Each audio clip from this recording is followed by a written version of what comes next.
garage. This is my first video on YouTube. My name's Justin.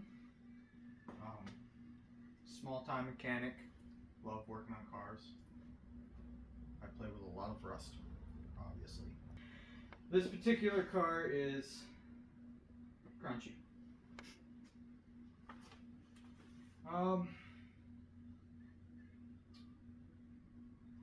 Little backstory. This is a 71 Pontiac Firebird Formula. I bought this car in 2024. Yeah, December of 2024. Pretty much sight unseen. I did go look at it, but I bought it there. The guy was super awesome. He was upfront about everything. About the frame rails being gone. Torque boxes crunched. Floors were not existent at all. But I bought it. Didn't complain. It's a car I've always wanted.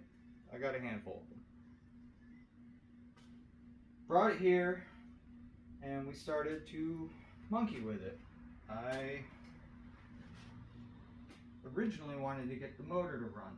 My original plan was just, I know it's voodoo to do, but I wanted to put it together, get the motor to run and just drive it once. Thankfully that never happened. The rear end would have ripped right out.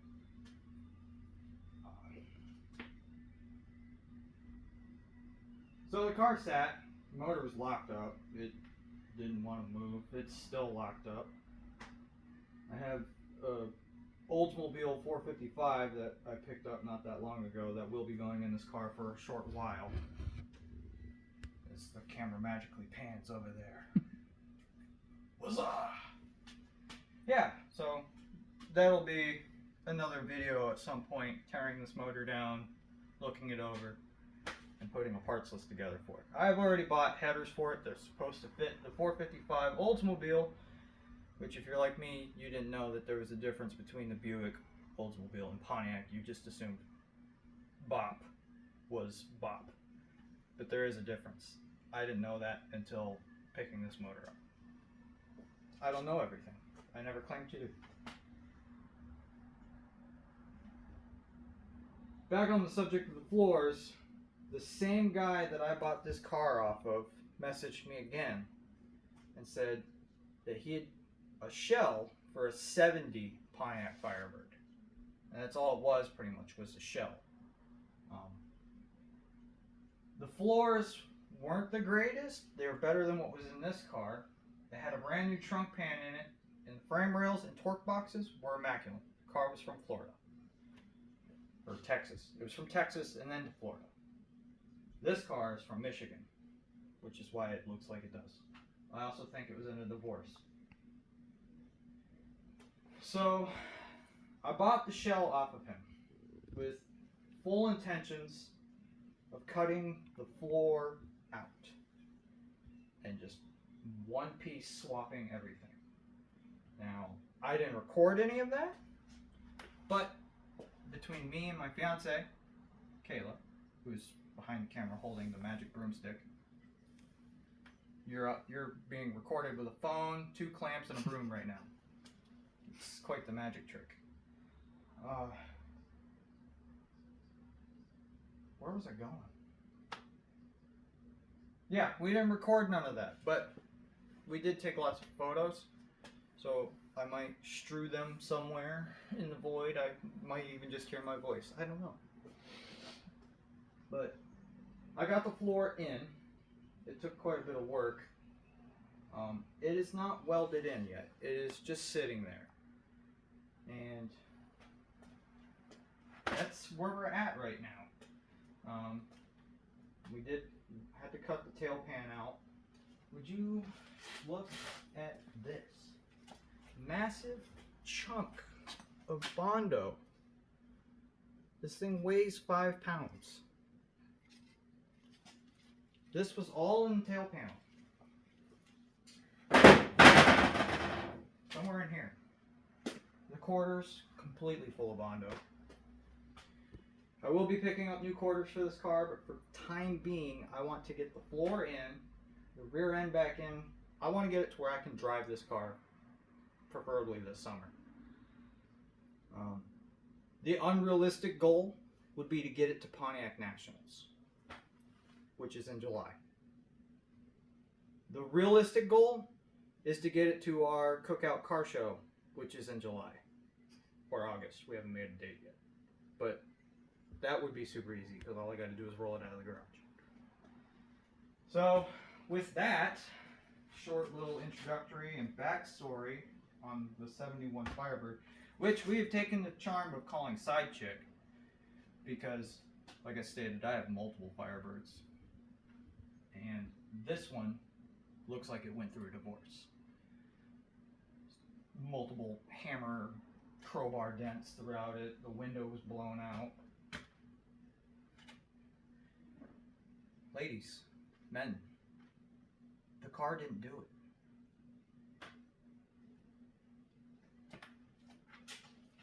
Yeah, I don't know.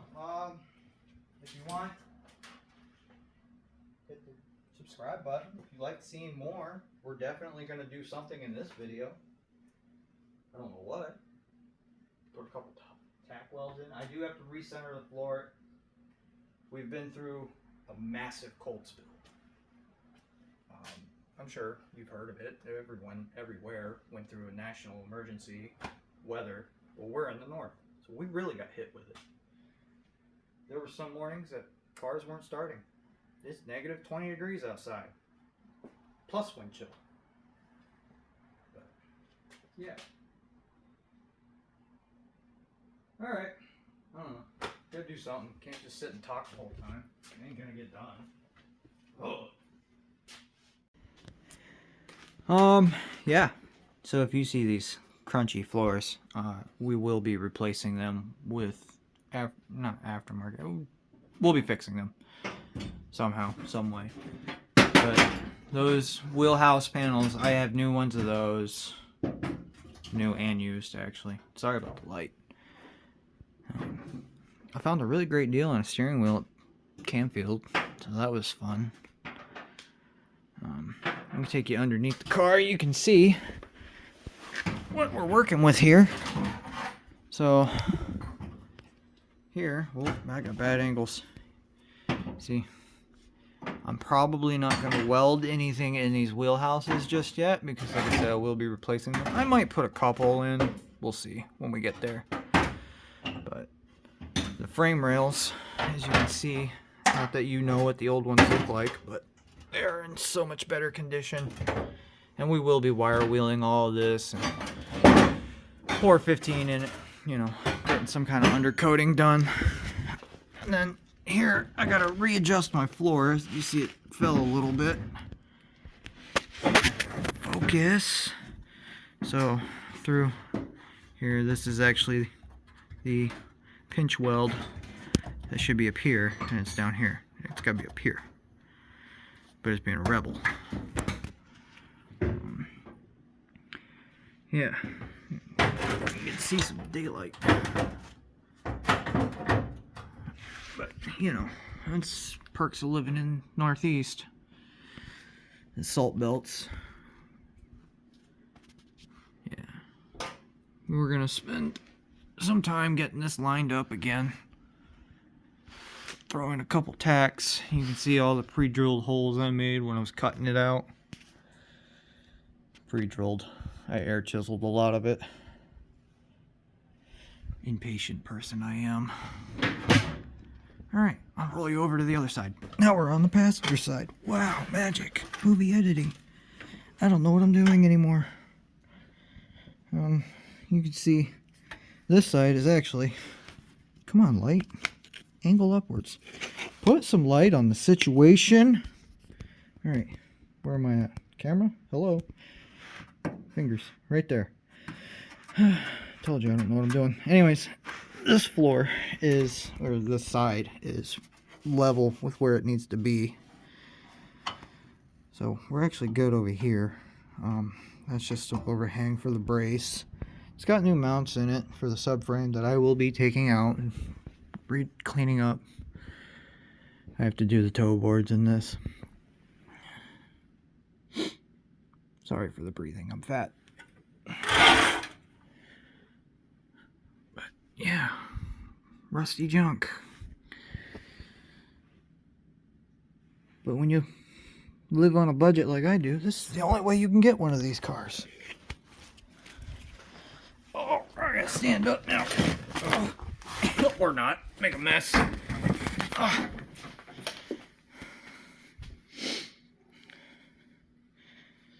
Yeah, and this is why we call it the side chick. We think this car went through a divorce or somebody cheated or what, because good grief, there's some hammer marks in this thing.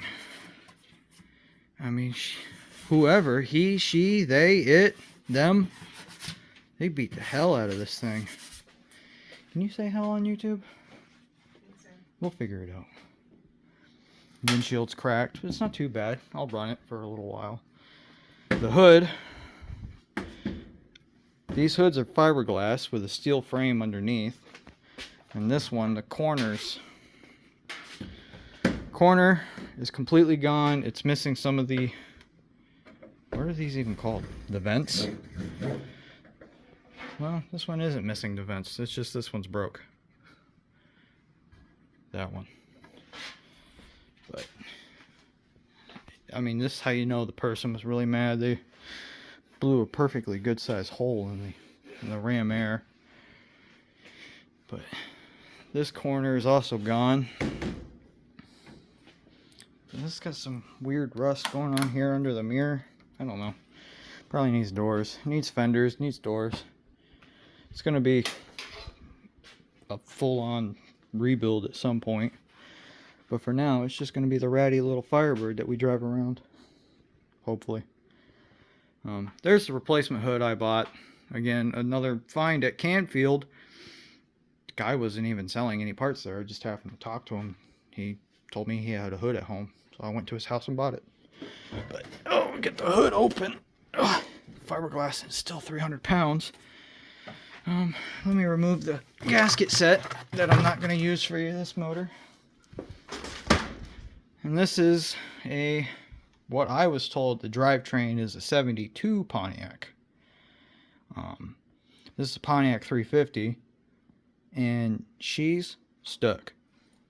I can't get this thing to do nothing. It hates me or something. What is this?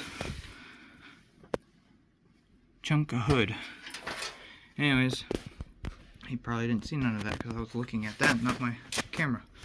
The liquid you see is a 50-50 training fluid and acetone. Just trying to get it to break free.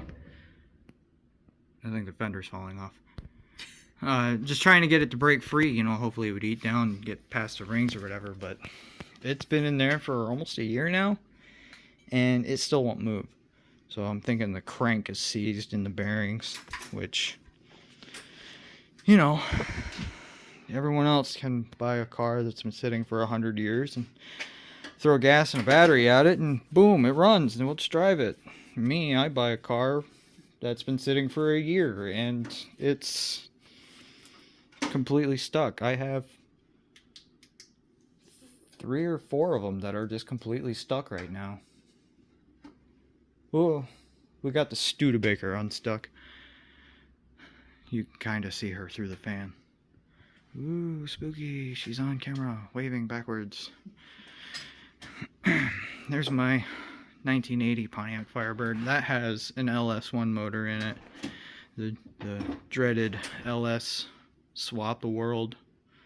I did it before it was cool. Yeah, so this Pontiac 350 finger, see it? It's right here. This is going to go out. And that Oldsmobile motor, way over here, Pontiac heads, way over here, jack stand. This guy eventually is going to go in, hopefully. Now, I'm not going to get rid of the Pontiac motor. Ultimately, I'd like to find a Pontiac 455. I'll settle for a 400. Can't afford any of them.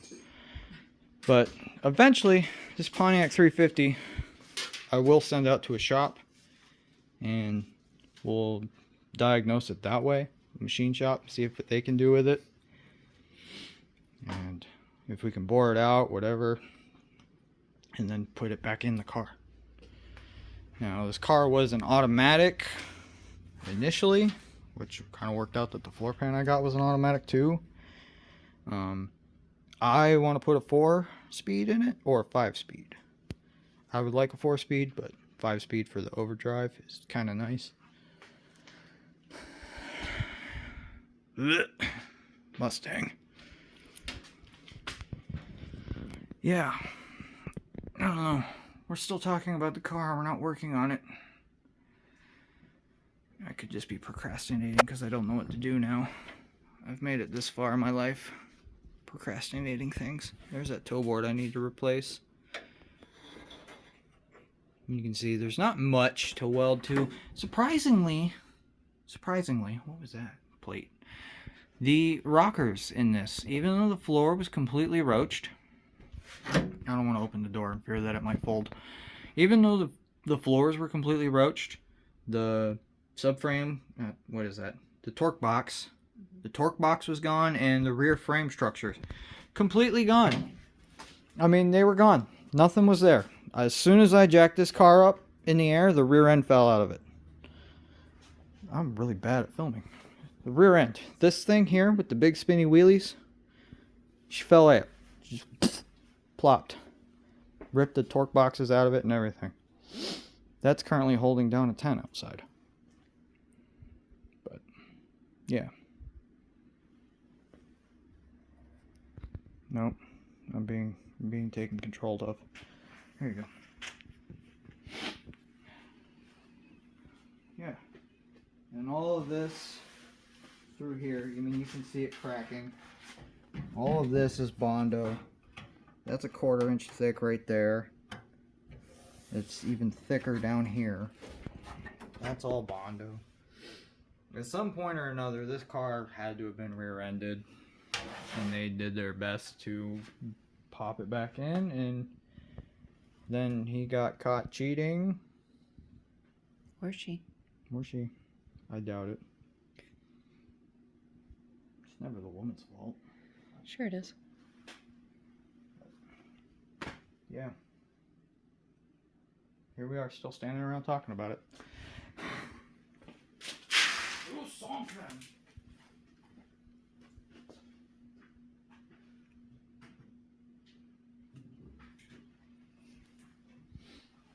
This would be a lot easier if this was a will it run type video, but instead I chose to make my life difficult with let's completely do fabrication work. Even though you suck at welding, you suck at fabricating, you just kind of guess on everything. Don't let him fool you. He's actually pretty good.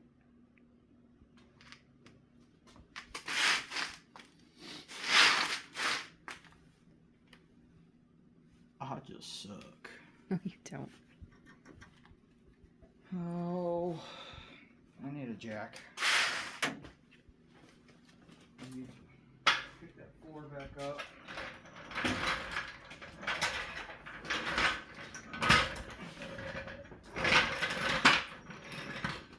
I'm all aboard the struggle bus right now. The jack's cold, nothing wants to move. I'm pretty much forcing myself out here. It's like, what, 7 degrees right now? It's actually warmer than that. But Is it warmer? It feels colder in here. well, that's because it's in here. And we've had the heater off for probably an hour now. It doesn't help Where's because of my the concrete. floor brace? There it is. Stay. Ugh.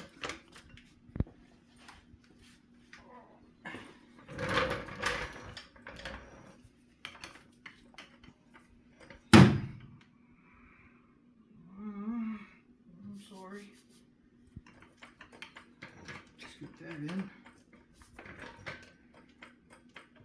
Don't worry, none of my cars I own are perfect. They get treated like cars.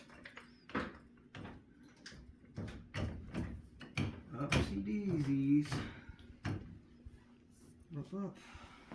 Car's got me stuck. go up just a, oh, I'm on the wrong brace, that's why.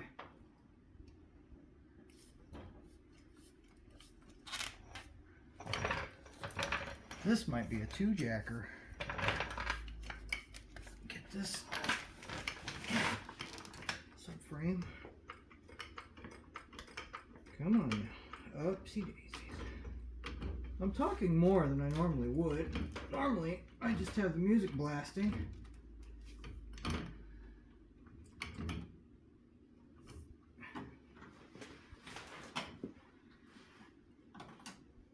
Pull the floor. It's a hair, it looks like.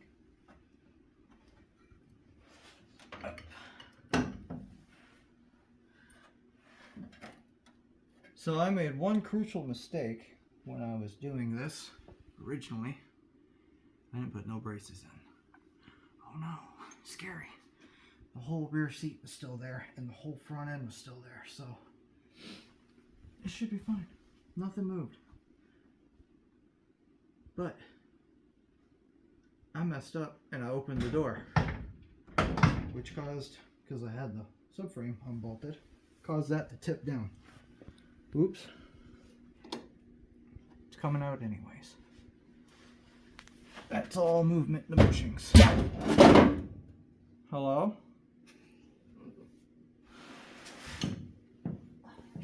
Nobody's in there. Nobody's home. Get the second jack. We'll get that up there and then we'll pinch it with some vice grips and pull the welder out. Yeah.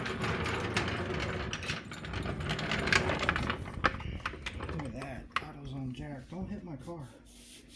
My other car. Oh, it left a scuff mark. That needs some work too. Ironically, all the Firebirds I own, not one of them, are original to Ohio. One is a California car, and that's actually pretty well good. Why are you not working? I get it. I don't want to either, but come on. One is a California car, that's the 89 Formula, that has an LT1 out of a 95 Z28 in it. Big story on that, I'll tell you later. If you know me, you know the story, because you were more than likely there when it happened.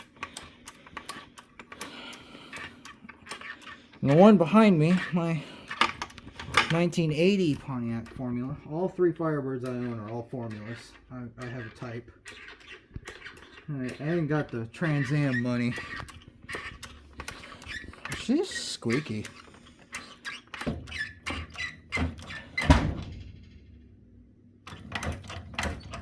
Perfect. I give up. I'm rolling away. Autobots. Blow out. The 1980, as I was saying, with the, it's not an LS, but I call it an LS.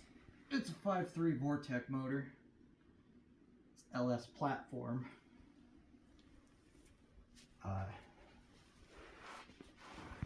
That car's from Arizona, which really baffles me that it has rust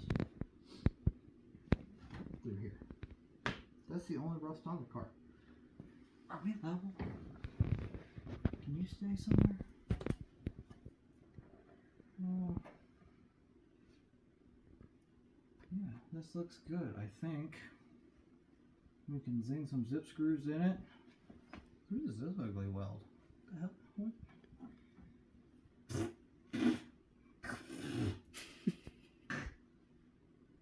Oh, it's in my eye now. Yep. Good enough. I'm one of the mini truck guys, you know. Body dropping my car. Just raise the floor.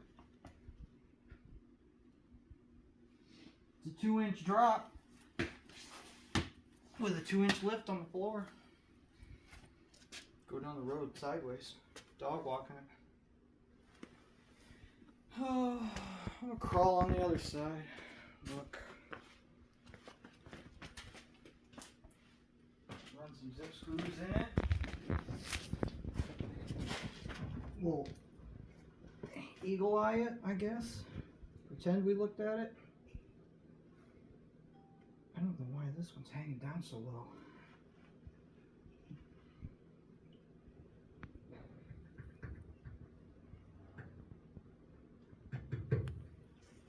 Everywhere else looks good. But here, it's low. Why are you low? Get low with it. Get low, get low, get low. To the window. To the wall.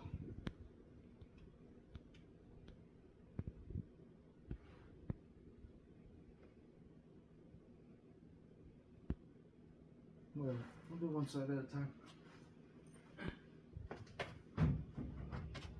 Break out the digital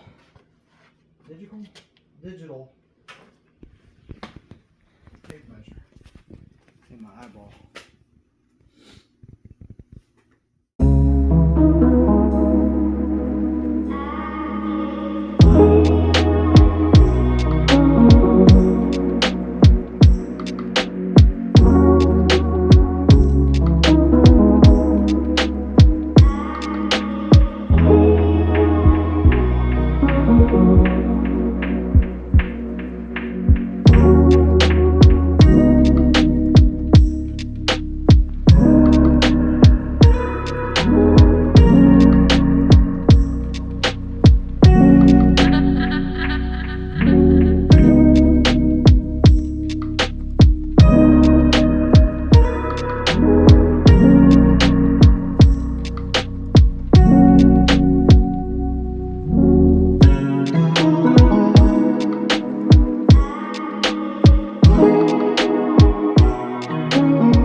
Alright. Well, don't judge my welding, because I am by no means a professional. I have plenty of friends that are way better than me. But it's pretty much the driver's side rocker. Don't mind that. That's a chisel mark I gotta weld still. Anyways, that's pretty much the driver's side knocked out for the most part. I still gotta go up to the front of the car up there, but I gotta cut the toe board out still. But alright, it's holding up in place, so we're gonna move on to the passenger side now. Okay, be back.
Well, that's going to do it for today's video. This is my first video, so bear with me. We got the floor pan is partially welded in up to where I can weld it. Still got to do a little bit of patchwork on the rockers on the passenger side. So, but next video, hopefully I get out sooner than later, we will be working on the tail panel section of this. I have brand new pieces. I'm going to have to fix the channels for the trunk and obviously bend down some corners, but hopefully. But like I said, that's going to do it for today's video. So For the 5 of you that are watching and the 2 of you that stayed to watch the whole video, thank you. And if you can, please like and subscribe.